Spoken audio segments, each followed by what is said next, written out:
Tribuners, bersama saya Nur Fajriani Ririn dalam program Tribun Hot Topic.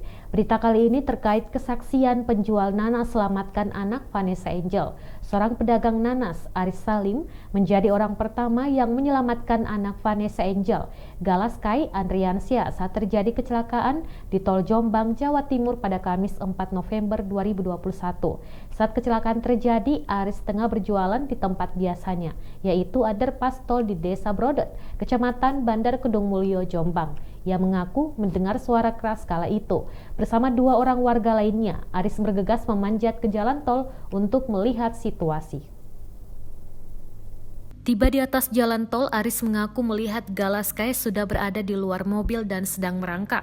Ia pun menghampiri dan segera menggendong Gala. Lebih lanjut, Aris mengatakan saat kejadian masih ada dua korban yang berada di dalam mobil. Dua orang tersebut adalah Bibi Andriansyah dan pengasuh Gala, Siska Lorenza. Sementara Vanessa dan Gala sudah berada di luar mobil. Sedangkan si supir Tubagus Jody baru saja keluar dari mobil Pajero putih bernopol B1264 BCU itu. Saat ditanya berapa jauh jarak Gala dari mobil Pajero milik Vanessa, Aris menyebut tidak terlalu jauh. Begitu juga jarak antara Gala dan Vanessa yang sudah terpental dari mobil. Melihat kondisi Gala, Aris berusaha menghentikan mobil yang melintas untuk meminta pertolongan. Setelah ada orang pengendara mobil abu-abu berhenti, ia menitipkan Gala untuk menolong korban lainnya. Terima kasih telah menyaksikan Tribun Hot Topic kali ini. Jangan lupa like, subscribe, dan komen.